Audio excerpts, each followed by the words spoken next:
And we're live. Hello, guys. How are we all doing? Just give it a couple of minutes to let people join in.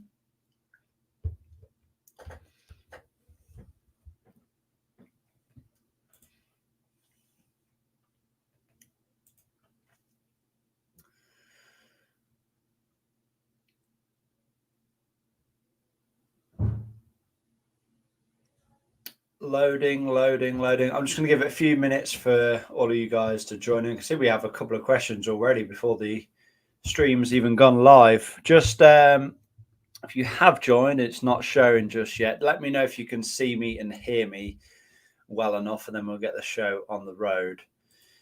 If you have joined, remember to give this stream a thumbs up. It really does help me out and helps to recommend the stream to more people. And it's greatly appreciated. So make sure you do that. Anthony says he can see and hear. Good stuff. So yeah, guys, I'm just going to give it a couple of minutes. Let the majority of you stream in, and then we'll get the show on the road. Like I said, if you haven't already done so, make sure you give this live stream a thumbs up. And also, just give a quick hello. I know when I do these live streams, not all of you decide to chime in. So if you are in here, just give a quick hello and let us know where you're viewing from. It's always good to know what part of the world people are watching from. I can see there's 16 of you in here now, and we only have 4 likes. So don't be shy, guys. Hit the thumbs up button. I'm going to hopefully try and help as many people as possible tonight. I have an hour spare, so I'm basically just jumping on here to hopefully answer as many questions as possible, because I get a bunch of questions on a daily basis, emails, Instagram messages, Facebook messages, YouTube comments asking me a problem, how to fix their car. And I just don't have time to get back to everyone. So yeah, I'm going to spend a good hour now trying to get back to as many people as possible right here on the live stream. And hopefully one question will help more than, one person essentially. So I haven't got to keep answering the same questions over and over again. Hopefully more people find this useful. For those that are a Patreon member, especially those in the top tier, they will have access to ask me any questions anytime, basically. I think people just pay $9.99 a month. They can ask me any questions on a monthly basis, and they also get a couple of other perks as well. They are featured in my outro, and it's a way of supporting the channel as well. So yeah, guys, like I said, if you haven't already done so, do make sure you hit that thumbs up button. It's greatly appreciated. 5 likes now, 12 of you in here. Guys, I'm going to say it's not good enough. Let's get to 12 likes. Come on, guys, don't mess around. I'm just going to start firing through a few of these questions. Like I said, let me know who we have in here and let me know where you are viewing from. But yeah, let's start some of these questions then. So, wrong thing. Let's get it up on the screen. So Marin asks, hey, George, my E87 N47 118D consuming oil, approximately 1 litre on 10k kilometers. What do you think is the reason? So if you're reaching 10k kilometers and you notice that you are down 1 litre of oil, just don't add that litre of oil. Just change your oil at that point. I don't recommend going any further than 10k kilometers on an oil change. So yeah, I mean, that would be my first bit of advice. Don't go more than 10k kilometers on an oil change. But the reason that you're probably losing 1 litre of oil, it's obviously hard to say without you having your engine in front of me. It could be a combination of you burning oil. It could be, you could have leaks. Some leaks are very kind of hard to spot. You could have a slight turbo seal leak. You could have a rocker cover leak. You could have the dipstick seal leak. So first and foremost, check to see if you have any leaks. Of course, engine cooler and oil filter housing gasket as well. It's a very common leak on the M47. Of course, have a video doing that on the channel. There's also the crankcase breather that could potentially fail, although it's not really a problem on the M47. There's not really a lot that can fail. It's just a spring and a diaphragm. You can change it for peace of mind. I did on mine, and I didn't really notice any loss of oil and ever have to top it up. So yeah, there's obviously a few things that you can do. First and foremost, you see your engine has got 240k kilometers, never before have oil consumption. Yeah, so hopefully I've answered the question basically. See, we have 19 of you in here now. Let's try and get as many of you as possible in here tonight. Like I said, I am spending like an hour just answering any of you guys' questions. I'm not charging a penny for it. You know, usually I do this for my Patreon members, you know, answer any questions. But like I said, I have an hour free, so I'm just going to try and get back to as many of you as possible. And hopefully it helps as many of you as possible. Okay, so Simon Coley asks, how did you get into doing your own car repairs? I remember on one of your episodes, you mentioned that your dad was an engineer, so I assume you might have had some sort of influence. So, yeah, I guess so. Like I said, my dad's a mechanical engineer, and he's always done his own stuff. You know, he's always worked on his own vehicles, motorbikes and cars, and he's always, you know, done everything around the house, DIY and the likes. So yeah, I guess I've kind of picked that nature up from him. When I had my very first car, which was a 2003 Vauxhall Corsa 1 litre 12 valve, he was doing some repairs on that, and I think I just kind of got, you know, a little bit involved on that. I don't think I've done too much on that car. I think he done most of the repairs. And then I think I got my second car, which was a Mark 6 Fiesta Zetec S, and I got quite involved on that, to be honest. I helped install the exhaust system. I can't remember if I did the springs myself or not, but yeah, I guess as cars sort of got on, I got more and more involved, you know, sort of the older I got. And I guess the point in which I got very involved was, you guys probably don't even know about this car, but I had a BMW E60 520D. It's not the one that was, you know, has been on the channel for, you know, it has been on the channel quite recently. It was the it's actually a silver one. There are like a couple of very early videos on my channel about it, but yeah, it's a silver one, and I actually crashed it, and yeah, there was like various different problems with it, but I'd already spent quite a lot of money on it, like, you know, upgrading the spec and all things like that. So I thought if I was to sell, because I at the time I couldn't fix it. There was, like I said, there's quite a few issues with it. And if I was to sell the car as it was, then I really wouldn't have got much for it, maybe £2,000. And so I thought, oh, this is what I'm going to do, because I need to get rid of it. I was in a bad financial place at that point as well. I had to start saving for a house. So I thought, I don't want to spend more and more money on this car, and ultimately it's not going to be the same car that it was. So I decided to actually just break it for parts. Now, for those who have never kind of broke a car for parts before, it's probably like the best learning experience that you can get, because, you know, you're quite literally having to dismantle the whole car. So, you know, there's no better experience, I don't think, that you can get for working on a car.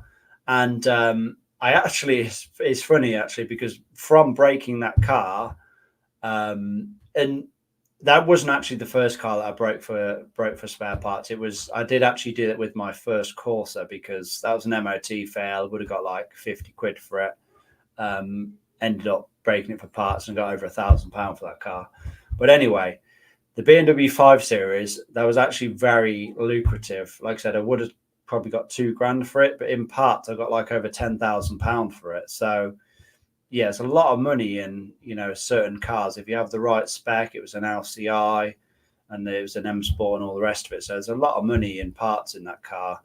And I thought, you know what, I would actually like to do this as my job. That was the intention when I got this house. I thought I was actually going to do that, you know, break cars for parts and sell them on eBay, Facebook or whatever. And then obviously I got more and more into YouTube and I managed to do YouTube full time. But yeah, it was, I guess, yeah, that sort of whole, you know, time of my life, I got more and more into it, and I got into YouTube, and then I just never really stopped. I haven't really, there's not really a job that I've said, I don't want to attempt that myself. I've pretty much attempted most things. As you know, I've done a full engine rebuild. Can't really get anything more in depth than that, can you? So, yeah, most things that I've learned is literally just from getting stuck in, giving it a go, trial and error, and moving on. But yeah, my dad for sure has had some influence. I think I've learned kind of the way I problem solve and things like that, probably from him. But yeah, most of my hands-on experience has literally just been from just getting stuck in, really. So yeah, hopefully that answers that anyway. Yeah, as I mentioned, you can see and hear me. My Lancer under boosting. Robert, I'm going to need some more, you know, I'm going to need some more information. I don't know those cars. Obviously, there's a number of reasons why a turbocharged or, you know, supercharged. I don't even know if it is turbo or supercharged. There's a number of reasons why a car could be under boosting. Anthony is from Milton Keynes. Hello in Milton Keynes. Keith is from Jersey. And so is Corsa Andy. He's from Jersey. That's pretty crazy, actually. You know, tiny place like Jersey. I have 2 viewers watching me at the same time. Big up to Jersey. Robert Vetrino is in Scotland, a lovely part of the world. Whereabouts in Scotland do you live, Robert? I love Scotland. Don't need help. Here to see what I can learn. Oh, fair enough. Hi from Burnham-on-Sea. Burnham-on-Sea. I'm sure I was literally there like last weekend, James. I was in what's it called? Breen Beach. I'm sure that's next to Burnham-on-Sea. So yeah, it's crazy. I was there not long ago. I've just bought an E82 125i. Nice, Keith. Very, very reliable engine in that N52. I'm assuming it's an N52, not an N53. Keith says, Audi TT, 2-litre diesel, 09 plate. No fuel pressure, was running fine and died instantly. The driver's door was opened. No power to fuel pump in tank. So is that a question, or are you telling me what the problem was? Was it the problem that there was no power to the in-pump tank? M47, what's not leaking is your first question. Hey, my Project KFC is not leaking. That's done nearly 200,000 miles. Probably because, you know, all the gaskets have already been replaced. But yeah, mate, just seen you as live and only come to say that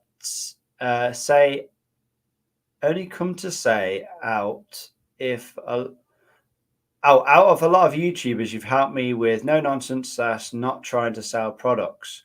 Thanks for all your help over the years. I appreciate that, Lit Base Gaming. How many miles can you put on an M47 if maintained properly? 200,000? Well, David, I should sure hope so, because my Project KFC is very close to that. It's on 196,000, nearly 197,000 miles now. So I should hope it's going to go for another couple of years. Yeah, I mean, I'll literally just keep driving that thing until it blows up. So yeah, I don't know. I mean, there's no real reason why they shouldn't do 300,000 miles, I should think. Ashgar says, hi George, does the E90 320D Auto allow stage 1 remap? I've heard the torque converter doesn't like it. Mapping out the DPF and EGR, so I was thinking of a map 2. Ashgar, best people to speak to is Dark Side Developments. They know, these cars inside and out when it comes to tuning, so speak to them. What mileage do Vanos units need rebuilding, says Keith. Are you talking about the N52? There is no actual Vanos unit as such on the N52. It works off the eccentric shaft.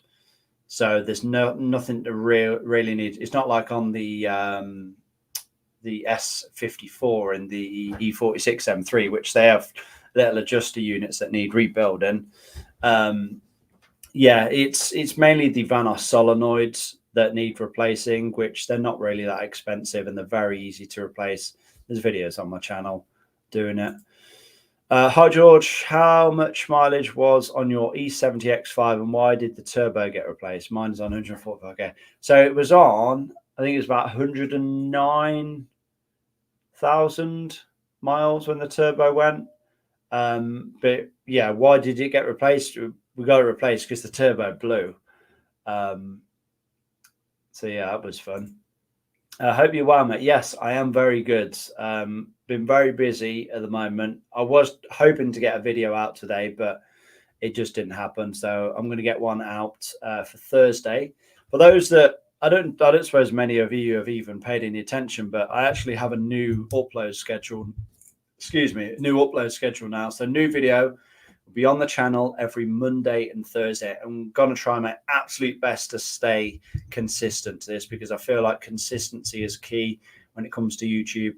We're hoping to grow the channel. I want to get to 100,000 subscribers this year. We're about 18,000 subscribers away, something like that. Just a quick reminder as well, guys, make sure you hit the like button. I can see we have 36 of you in here, only 12 likes. If I'm being quite frank, that is pathetic. Come on, guys, hit that thumbs up button.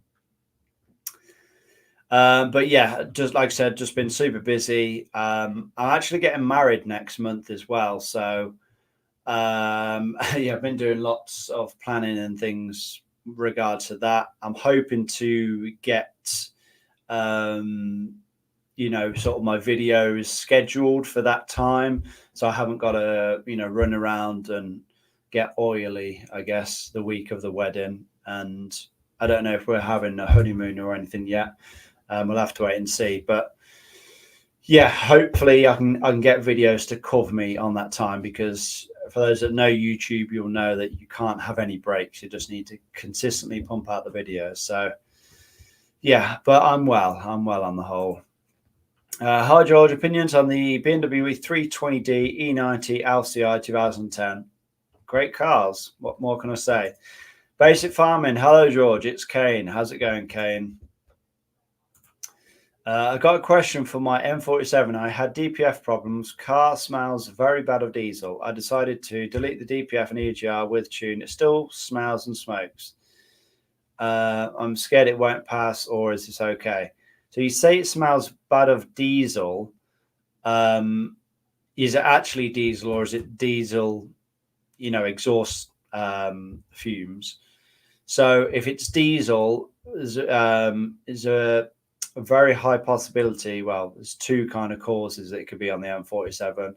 Either your injectors seals are leaking, so the copper washers on the bottom of the injectors, they can be leaking, and it can actually cause something that's called black death, which is where you have a kind of sooty carbon mess on your rocker cover, or it could be your leak off pipes leaking. So if it is actually diesel that you're smelling, then they are generally the two causes.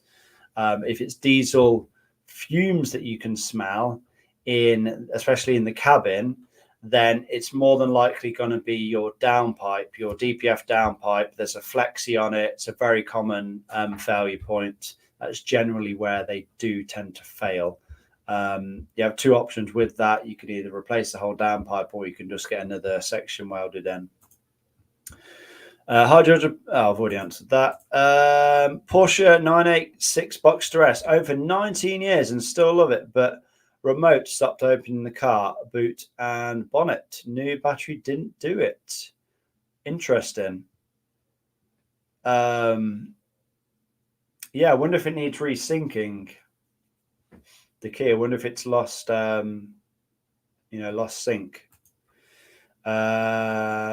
Tougher DPF delete won't pass an MOT anyway, mate.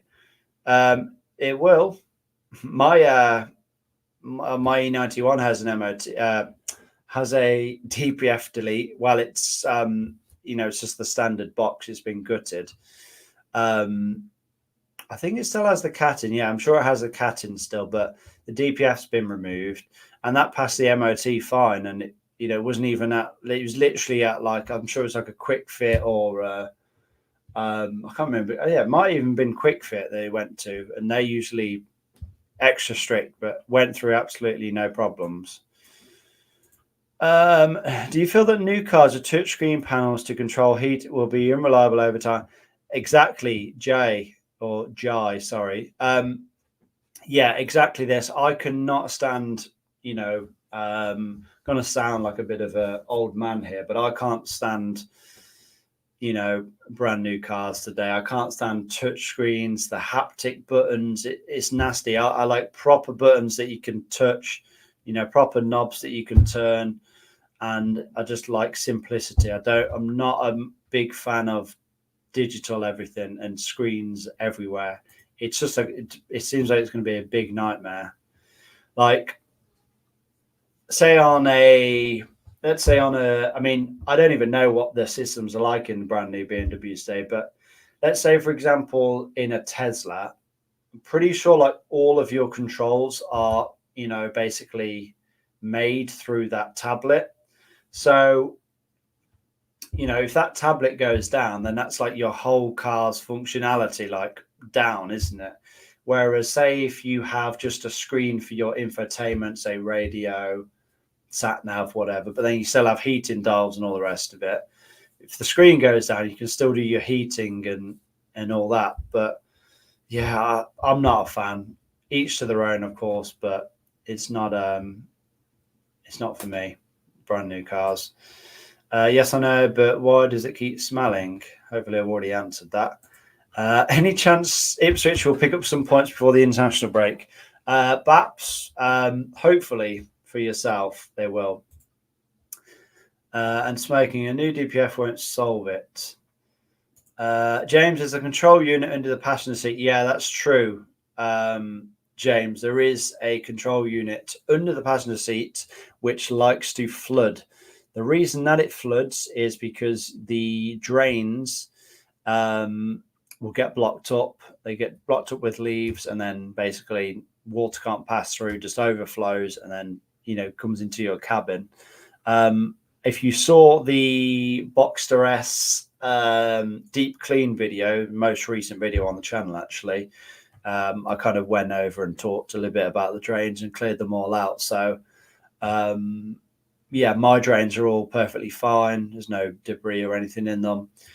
I looked under the seat at the control unit, and obviously when I took the seats out, and mine's bone dry. So yeah, all good in the hood. It'll be because there's no filter there anymore. You'll find it probably blows some blue smoke out too. Proud. I'm sure you've asked that like quite a few times now. Hello, I have a 2008 BMW 750 Li, and the iDrive is out, and the radio also. It came back a few times itself. My question is, what kind of repairs am I looking at dollar-wise? Thanks. There's a couple of things that could be. It could be your ASC unit, which is the CD. The CD player with the radio buttons on itself, or it could be something else in the most loop. Generally, though, if it's a problem with the iDrive itself, like the iDrive's not working, generally it is the ASC unit. I had a problem on my 760 Li, and my problem, the iDrive still worked, but Like you couldn't do all the functionalities, and the problem was the amp. So I got a later one, an upgraded and revised modification to it as well. Hi George from Romania. I have an E46 320D. I've been watching all your series with that model. Maybe more, maybe an E36.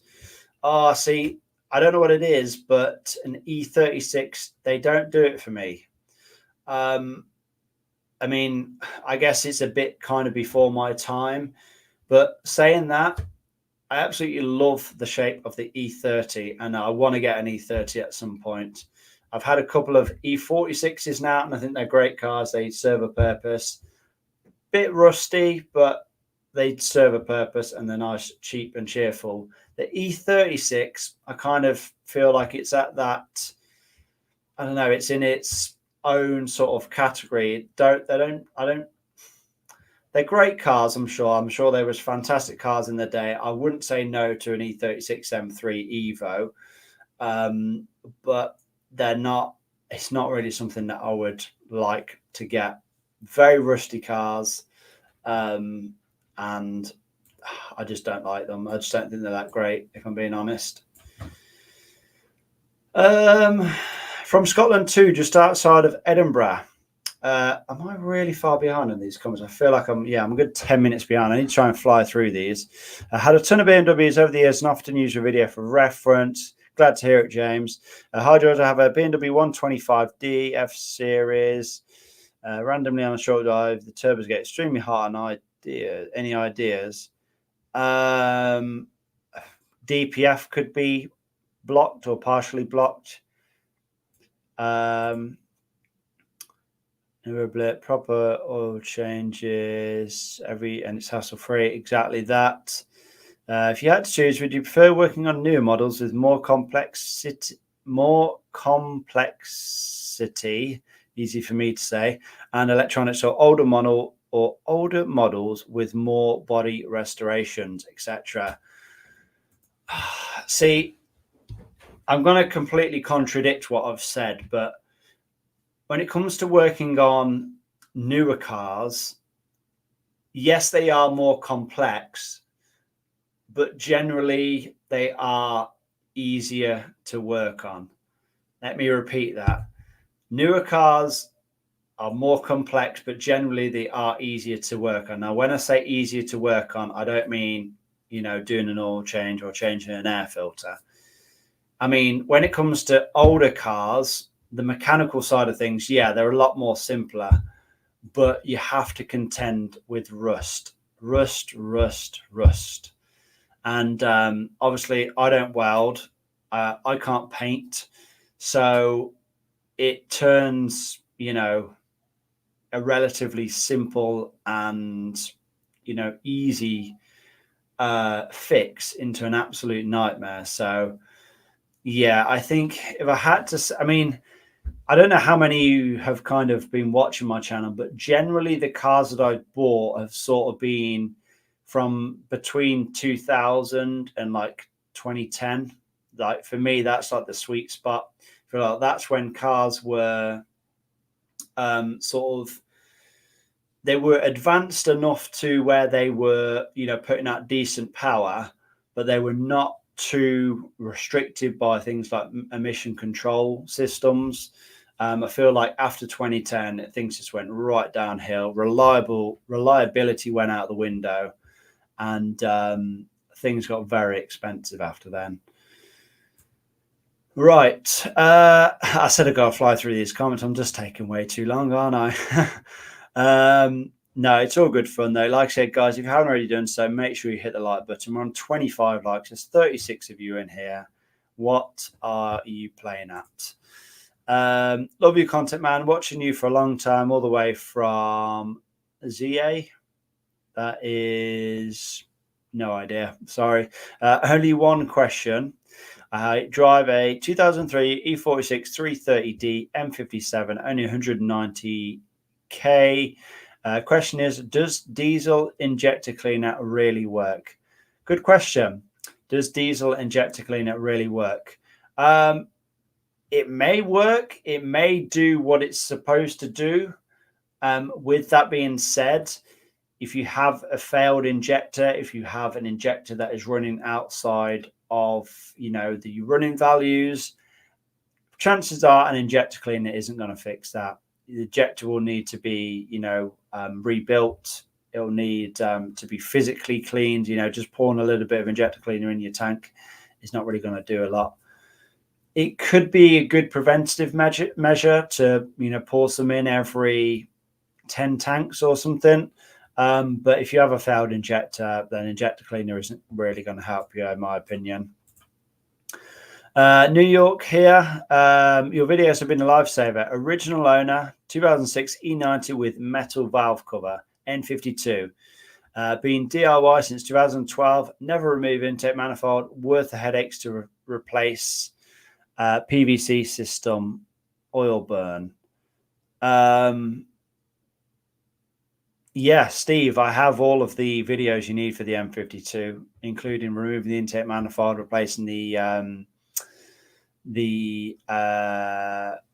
CCV system, and everything like that. I've done the starter motor and everything at the same time.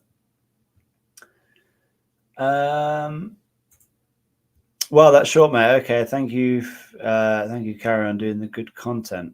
I've completely forgot what I said now, Damien. Like I said, I'm too far behind. Congratulations, mate. Thank you, Andy. I got to go, mate. Take care. Cheers, Damo. Thanks a lot. Kia ora from New Zealand, George. Tuning in 7:20 a.m. Bryce, how's it going? Bryce Brown, another YouTuber there, has a channel over in New Zealand. My XE90 broke down on Saturday. ESC disabled, message came up, juddered, then went into limp mode. Sounds like it's misfiring and won't drive after setting off. It's a D5R cylinder. Absolute nightmare. You need to scan and see what the fault codes say. Yes, but it looks okay and dry. Why would it fail? We're talking about the module under the seat, aren't we? Like I said, the key just could need resyncing. Do you feel that new cars are touchscreen? I'm sure I already answered that one, haven't I? How do you know if your clutch and flywheel are going on a 320D car stopped and wouldn't go into gear? If it won't go into gear, then generally it's not going to be the clutch or flywheel. It could be the clutch fork, I guess, in theory. It's not going into gear. I mean, unless like the clutch has failed, catastrophically, like it's, fell to pieces or something. I don't really know why it stopped it going into gear. Interesting though. My chains are always clear, blow them out front and back. Good stuff, James. Copper injector seals are new and cabin smell is fixed. Did not try the third thing that you said. What was it again? Thanks, Al. I completely forgot now. Tough gong. But glad to help you. Same question. They are like this in the new BMW 3 Series as well. Oh God. James says he prefers old cars. I bought a 350e and encountered a problem of charging 0% and had to buy a new battery pack. Don't get me started on electric cars. Every 20-minute job is one snap bolt from being a 3-day endeavor. Up there. Up here, rust is almost always the cause. Yeah, I've been there myself. Just do the O2 pilot mod. Yep, could do.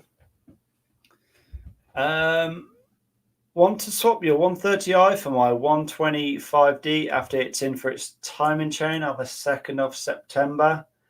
Jordan, you're more than welcome to send me details. I can possibly do a part exchange, but would I be looking to do a straight swap? Probably not.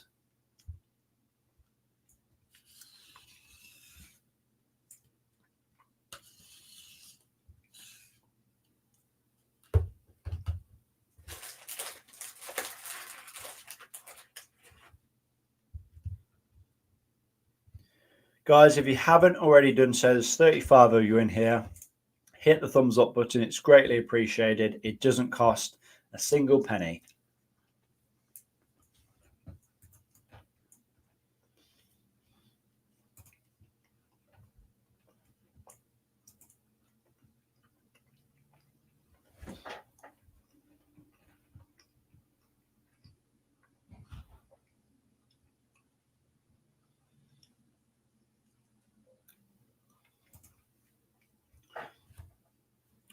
In works, I can't stay, but dropping in to say keep the garden videos coming. Really enjoying them. I appreciate that, JK.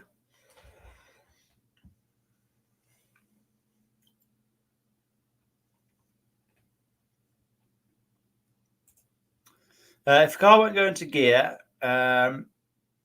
8 out of 10 times it'll be clutch related. Slave cylinder / clutch gun, etc. Mechanic here. PS clutch cable. Unless it's an old car, won't have a cable. Yes, Keith says clutch cable. Yeah, it's all hydraulic. There's no clutch cable.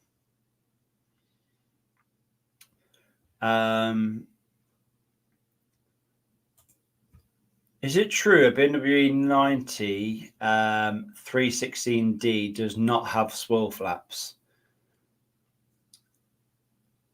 I would think so. I know the 18D for sure does not have swirl flaps. I'm not gonna lie, I'm not actually sure about the 16D. I've never had a 16D myself. Hi, would a P0117 code coolant temperature sensor cause problems with my DPF at all? Yes, it could cause if the temperature sensor isn't reading your temperature over 75 degrees Celsius, then you won't have, your DPF won't be regenerating. So yeah, absolutely it could. Just got to take my jumper off. I actually don't know why I've even got my headphones on. They're not even doing anything. It's getting hot in here.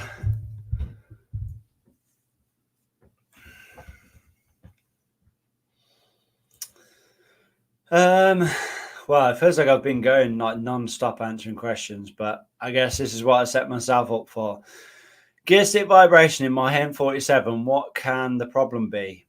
Now I get quite a lot of people ask this, and the gear stick vibrates in my M47 as well. You could go through all of the hassle of swapping out the engine mounts, transmission mounts, crankshaft pulley. You could do the whole lot, and your gear stick could still vibrate. I think it's pretty normal, if I'm being honest. I don't think it's anything to really worry about. I know it's a bit annoying, but I wouldn't worry too much about it. I also have a 118D, and we'll go into all gears apart from reverse. Oh, not good. Gear stick is vibrating like idle. Be fine if you pulled the pedal. Do you think four-wheel drive cars are needed in the UK weather? Where we get frequent rain, or is rear-wheel drive sufficient? I mean, well, rain doesn't really require a four-wheel drive car. The only instance that I could say a four-wheel drive car would be beneficial is in the snow. I mean, and how many days snow a year do we get in the UK? Some years we don't get any. So no, four-wheel drive cars are not needed. Like I said, they are nice when you do get the odd day of snow, but they're definitely not needed. There are a lot more to buy in the first place. There are a lot more to maintain. You go through tires like no one's business. They're heavier. They're harder to work on. And yeah, all round, I'm not a fan of four-wheel drive cars. Yeah, they're not needed at all. I mean, to answer this, like, especially with your rain comment. I mean, look at F1 cars; they're rear-wheel drive. They drive in rain, so rear-wheel drive must be sufficient. On E90, the shifter cup can fail and cause issues getting into first gear if you're stopped. Worth checking. Yes, good point, James. 118 and 116 don't have swirl flaps. There you go. Heard it first. Sorry, the 1.6 and 1.8 engines. There isn't actually... there's a 1.6, isn't there? But there's not a 1.8 engine. It's just a, different turbo and injectors. I have a 2-litre TDI 320D. So you have an Audi 320D. I'm just messing. Guys, like I said, if you haven't already done so, make sure you hit the thumbs up button. I'm probably going to be wrapping things up pretty shortly, actually. Hopefully I've answered a lot of questions. It feels like I've gone through quite a few, doesn't it? I'm just going to do some promotion, some self-promotion, some shameless plugs. For those that do want to support the channel, maybe you want to go a step further than watching the videos, liking, commenting, sharing, subscribing, all that good stuff. There's a couple of things you can do.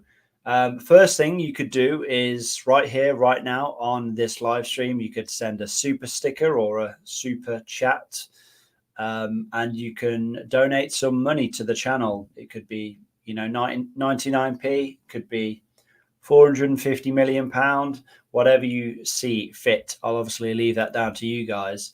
There's also another thing that you can do as well, and that is support the channel on Patreon. Now, I am going to say I do have YouTube members, but I much prefer the use of Patreon. It's a lot easier to keep a track on. I can see exactly who's joined, who's left, when their supporter cycle is up, essentially. And yes, it's just a hell of a lot easier. You can message me on there. Like I said, those that are in the top tier on Patreon, they can have access and message me when they need me, any questions with regards to their cars. There is a good few of you on Patreon that are supporters of the channel, and you've been a member. I mean, you'll know exactly who you are when I'm talking about you right now, but you've been a supporter of the channel for a good amount of time, and you've actually been a member on Patreon for a good couple of years now. So for those of you out there that do support me, they do go the extra way to support the channel. It's greatly, greatly appreciated. Like I said, the support does not go unnoticed. And I guess with the likes of you guys, we wouldn't be able to do what we do on the channel, would we? For those that don't know kind of what the what happens with the things like donations and things like that, it literally just goes straight back into the channel. I'm guessing most of you know at this point, but I'm building a pretty large garage at the bottom of my garden. That's going to take the channel to the next level.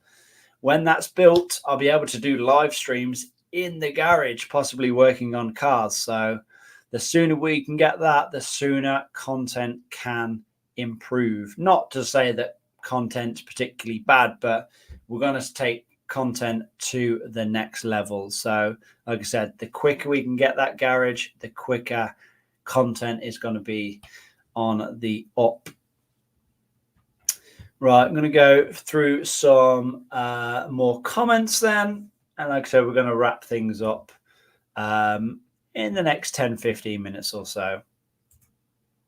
What do you think of a Subaru WRX 2 or 2.5 Boxer engine? I would like to buy one as a second car, or are you familiar with these cars? No idea. In all honesty, I don't read up. I don't follow Japanese cars in general, if I'm being honest. The BMW Golf. Steering angle sensor doesn't work. Even when checking IMPA, the value doesn't change. Change the sensor, still same issue. Doesn't show any change in steering angle value. Any of the fault codes? You say it's an E90 318D. At every cold start, you'll kind of hear something rattle for the first 2 seconds. Any suggestions? N47. Timing chain. Could be your timing chain. I've got a BMW 189. It's just leaking oil extremely, and it says drivetrain error. It started yesterday. What must I do? Venita, fix your oil leak, obviously. And then in terms of the error, you need to scan it for fault codes. That will hopefully point you in the right direction. Mr. Dardy, timing chain is starting to fail. Yes, possibly. Would you consider meeting working on my car for your channel with some work on the twin turbo? Possibly, Jordan, but not anytime soon, because I have to do my own projects at the moment. I have obviously the 130R that is up for sale. 760 still need to finish that off, and the E12, the 520, need to finish that off, and then I could potentially look at working on some subscriber cars. I'll probably more do that, if I am going to do that, when the garage is built, because it's not ideal, working on someone's car in your driveway, really. Is it true that you need to replace all 4 tires on a 4-wheel drive car if one tire goes out? I mean, I'm definitely not doing that. People do say that you can cause damage to your transfer case if you don't do it, but it's ridiculous if you ask me. Hey George, have you considered JDM content when your garage is sorted? To be honest, HK Builds, I haven't considered it. Would I be up for it? Sure, why not? I'm up for any challenge, really. Do you know what grade of oil I use for the transfer box on an all-4 Mini? I know transmission uses 75 W90, but unsure on transfer box, not paying BMW £35 a litre for it. You say your transmission uses 75 W90. That's generally diff oil. You have to make sure that you are getting the correct spec oil. So I think for most Mini stuff, it's like I think it's MTF2, I believe it is. But yeah, when it comes to, I guess, any parts in general, not just oils, go onto Real OEM, find the part number, and then copy that, and then see what other alternatives come up. They should have other ones that come up with the same spec, aftermarket parts and aftermarket oils. MTF L4, possibly, yeah. I'm sure it was L2 on my Mini. What it required. That was an R56. What tips do you have for me? F11 520D. I have knowledge about doing DIY jobs like service, filters, brakes, and so on, but I am very afraid that I will do something wrong and cause a problem. AA, you can't have this mindset. You can't, if you have the mindset that, you feel like you may break something, you'll just never do anything. So sometimes you do have to get stuck in. Sometimes you do have to break things, unfortunately, to learn and move on. You learn from your mistakes at the end of the day, don't you? So don't be scared that you're going to break something. I mean, yeah, I'm sure you like that car, right? But at the end of the day, it's it's a F11, so it's like 10 years old now at this point. So it's not like it's a brand new Ferrari, is it? So don't be too precious with it. Like I said, anything you do break on it, it can be repaired. So you just have to get stuck in, otherwise you're not going to do anything. My 118 is currently parked at house, and I'm scared to drive it to get it fixed due to this oil leak. Is it possible to drive it, or I mean, how bad is the oil leak? I mean, when you drive it, how much is the oil going down to? I would just top it up to the maximum, and as long as it doesn't go below the minimum by the time you get to the garage, then you should be fine.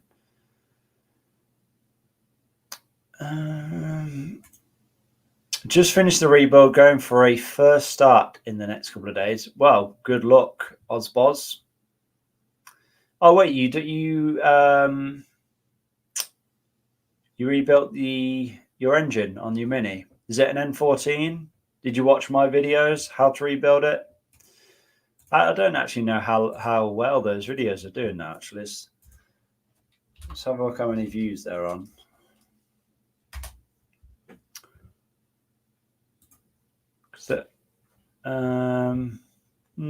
Okay. Part 1's on 41,000, part 2 19, part 3 12, part 4 8. Yeah, not bad. I suppose it will continue to grow over time. But yeah, for those that don't know, I rebuilt the engine on my Mini Cooper S. Did like a whole detailed series on it. So yeah. Oh, it's an N18 you have, and you watched it. Oh, good stuff. Ooh, excuse me. Thanks for doing this for free, mate. Blessed. No worries, T-Nope. I'm just doing what I can to help. For those that want to support the channel and give back, you can. Like I said, there's a couple of ways you can do so. You can send a super sticker. So below the live chat now, I think there should be like a $sign, or it might be a pound sign. I don't know. If you click that, you can send a little donation to the channel. It could be 99p. It could be £9.99, whatever you want to do. Like I said, any donations that you do send to the channel, it's greatly appreciated, and it will all go into building that garage. So yeah, the option's there for anyone that does want to support the channel and give back.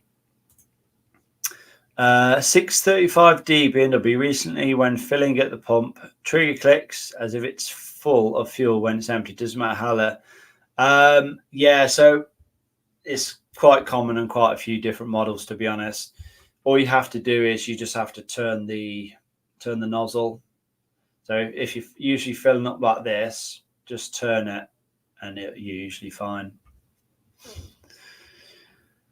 Prab says, cheers for the help, George. No worries, Prab. Let's see how many likes we're on. We're on 35 likes. If you haven't already done so, hit that thumbs up button. We'll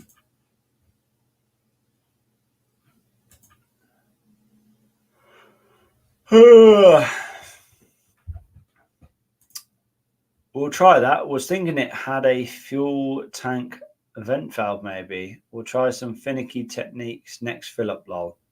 Yeah. No worries, Necropolis. Let me know how you get on.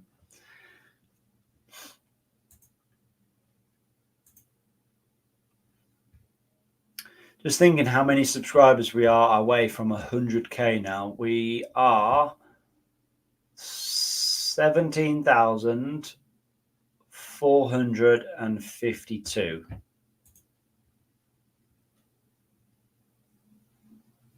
Yeah.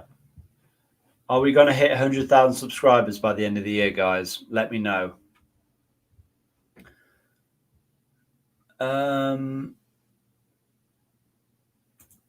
Are you building the garage yourself? No, I have it's basically coming flat packed. There's a company based down in the south of England, and they build it in their factory, and then they come and assemble it in like a day or two. I don't know if you've been watching the channel, but I've done a lot of the work myself, grounds work and what else. I'm going to be doing the concrete myself with the help of my builder as well.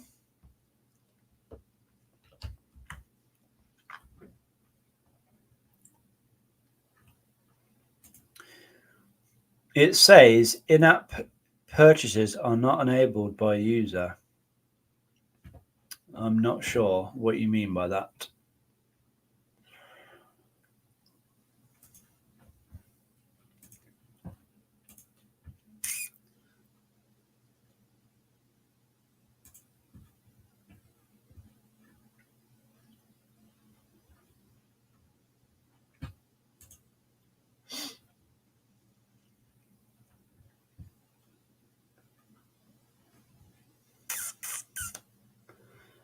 Do, do, do, do, do, do, do, do.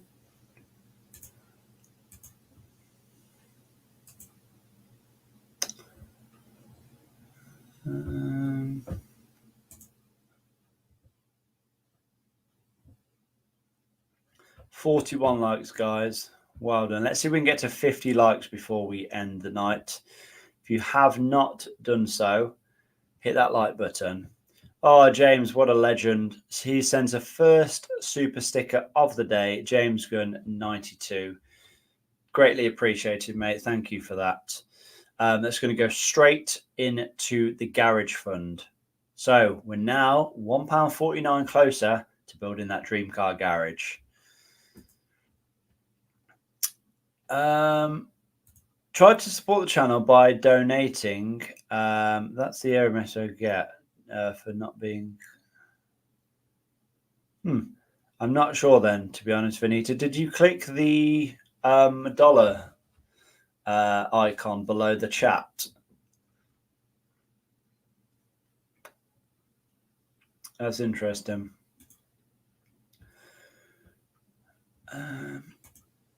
Yes, cool. Seeing the groundworks. Ah, nice one. Yeah, that was a lot of work went into that video.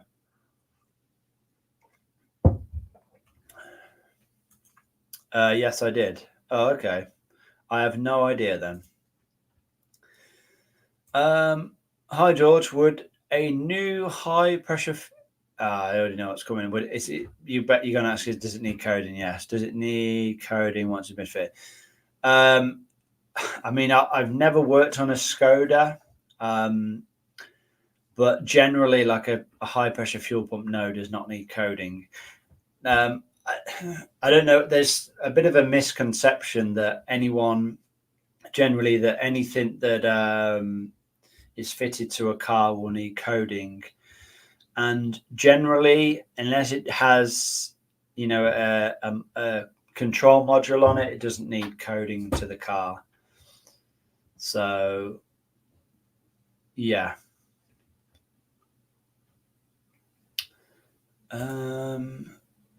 Top jockey, yes. Cheers, no worries, you're welcome. So, of course, James's super sticker. It's now starting fine, but not on its own. Mechanic said it needed coding. Wasn't sure if he was telling fibs.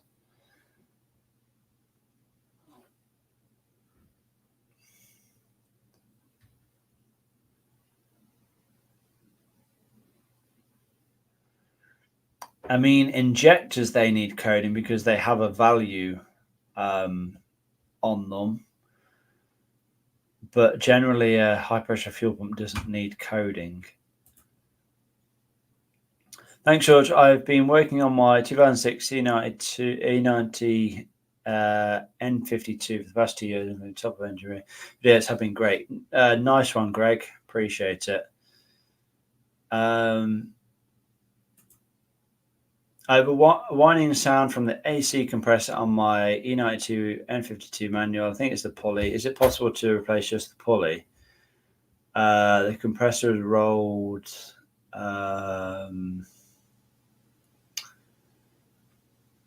Yeah. Yes, it is possible to replace just the pulley. There's generally two types. So there's one that will be. It depends what option codes you have, but there may be one that's a clutch operated compressor, and there may be one that's just a solid pulley. Generally, it's not going to be the pulley that's at fault. It's probably the bearings in the compressor. How many years of a car coming out do we need before we can determine its reliability / common faults? Would we need roughly 2, 3, or 5 years or more? I don't know. I don't know how to answer that. It really depends on a bunch of things, doesn't it?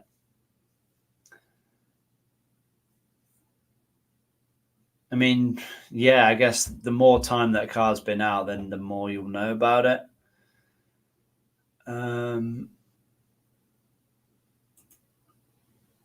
Hi, George. I have an E93 320D M Sport built in 2012. Are these M47 still prone to the timing chain issues? Yes. I mean, any N47, N57, B47, B57, they're all kind of prone to timing chain failures, but the biggest problem is extended oil change intervals on them. So change your oil every 5,000 miles. Is that Italian? I don't speak Italian, unfortunately. Okay, says Peter. Prab says, got to go, mate. Take care. No worries, Prab. Take care of yourself. Graham, how's it going, Graham? Hope you're well. Basic farming is back. The first couple of years, it's usually manufacturing defects more than reliability issues. Then 10+ years would be where, really. So the in-between years is where you will see the actual reliability. Your Project KFC helped me out with a lot of my N47 D20C E90. No worries. Glad to help. Peter says, okay, thanks. I will replace the compressor. Right, guys, we've been going for over an hour now. It feels like I've been answering questions for, well, just over an hour. So I think our time is coming to an end tonight. Hopefully I've been able to answer and help as many of you as possible. Like I said, it's not really something I do. I don't generally just sit and answer questions.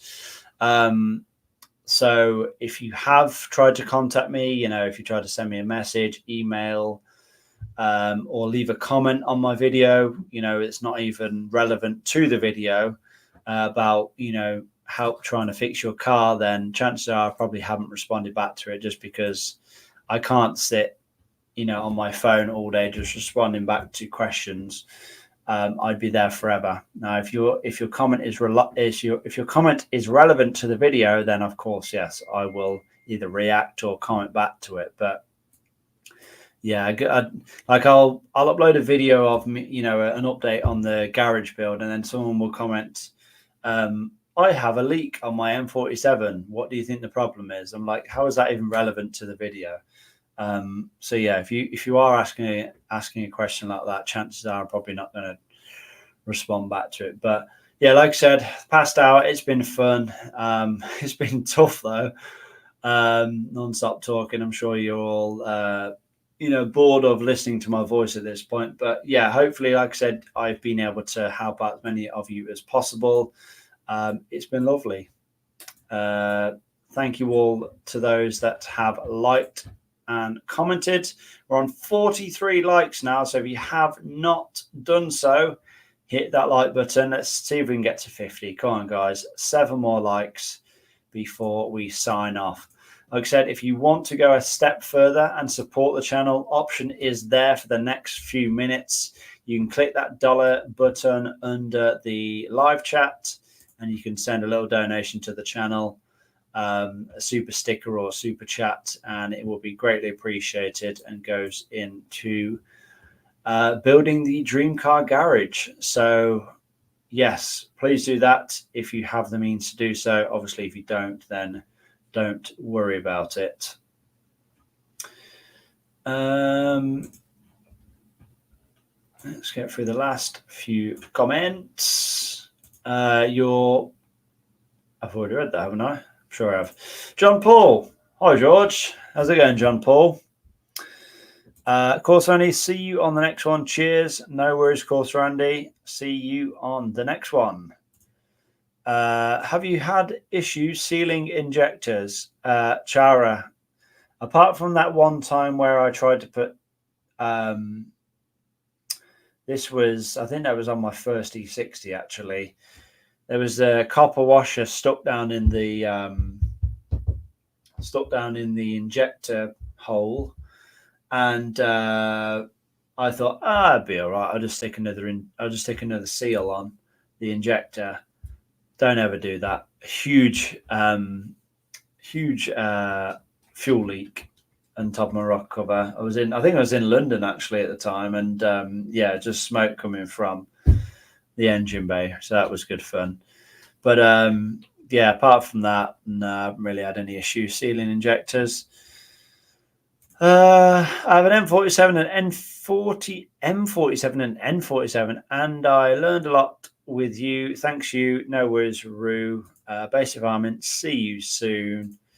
Good, thanks, mate. Late to the party. Yes, very late, but better late than never, as they say.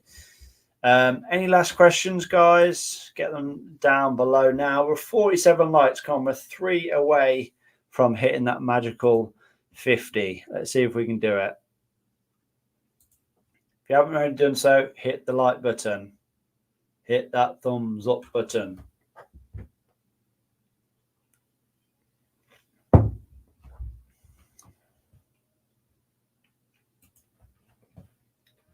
Oh, also, again, massive thanks to James Gunn, our only super sticker of the night. You're a legend, James. Thank you. We're not going to get 3 more likes, are we? Guys, I think I'm going to sign off. I'm going to give it another 2 minutes, and then we'll wrap things up.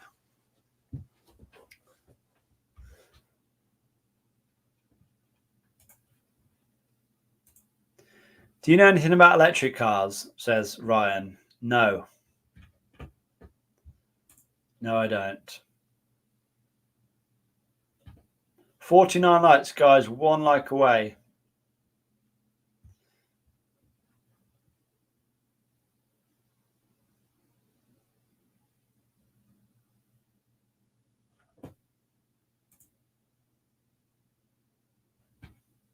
$50 likes. We've done it, guys. We've actually done it.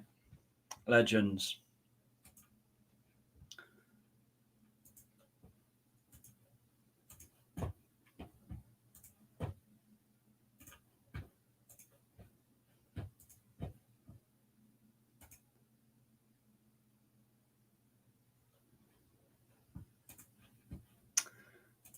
I'm having issues sealing an injector. I've even tried plumbing tape. Wait, Chara, do you have a diesel? Surely you don't have a diesel and you're trying plumbing tape. Do you think high temperature silicon will work? Absolutely not. You can't. There can't be a diesel. You must have I'm guessing an N52. You just need to replace the O-ring. Plumbing tape, silicon for an injector? Surely not. Plumbing tape around the copper. What?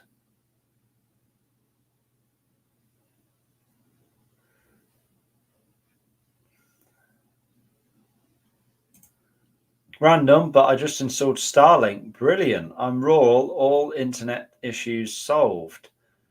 Oh, that's Elon's thing, isn't it? Interesting. I've replaced the copper, but still won't seal. Have you cleaned out the bores, Chara? Smoke leaking, no compressing lost.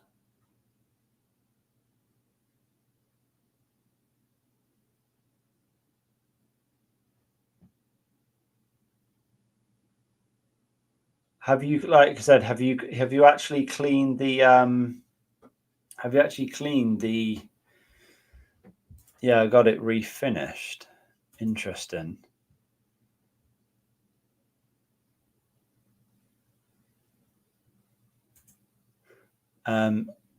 Kieran, if I delete the EGR and map it out, will the DPF stop regeneration?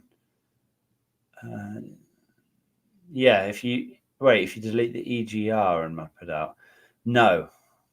It'll only stop regenerating if you map the DPF out. When you say you got it refinished, Chara, what do you mean? You got it refinished? Did you get the you got the injector refinished? What about the actual bore though? The actual injector hole? Did you get a reaming tool down there? No worries, basic farming. You had a new tip. Yeah, you need to actually clean the injector hole. Gavin or Gavimn.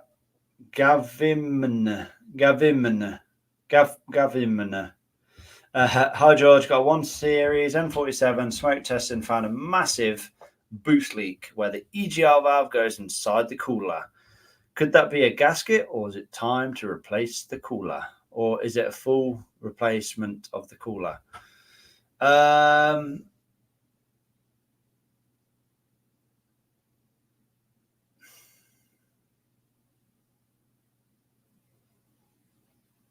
Yeah, I mean, it's usually just a gasket. Of course, make sure the bolts are tight first, because someone may have removed the EGR valve before. They've either not put the gasket in, or they've not done tight enough. You've got a remming tool. Did it all OEM, still no joy. You think it could be hard issues, head issues. I really don't know, Chara, to be honest, unless your car's in front of me. It's very difficult to say. But yeah, with that being said, anyway, guys, I'm going to wrap things up. I'm getting very tired. Thank you for 50 likes. Right, just going to answer one last question from John Paul. George, Darkside Engineering say on their website, if you code out the... Who is Darkside Engineering? Do you mean Darkside Developments? If you code out the EGR, then it stops the regen. I put a delete kit on it, but was going to refit it for the MOT. Don't worry about an EGR valve on an MOT. I've never failed an MOT for an EGR delete. You know, they've never even checked. They've never even looked. That most garages don't even know where an EGR valve should be and what it looks like. Do you know what I mean? They're not out there looking for an EGR valve. So don't worry about having an EGR valve present. But yeah, like I said, guys, I'm going to wrap things up. It's been a pleasure. Thank you all for watching. Give this stream a like, or give this video a like if you're watching it back after it's gone live. Leave a comment down below. Subscribe if you have not already done so.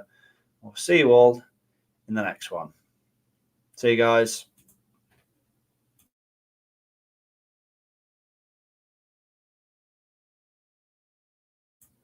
Cheers, Graham.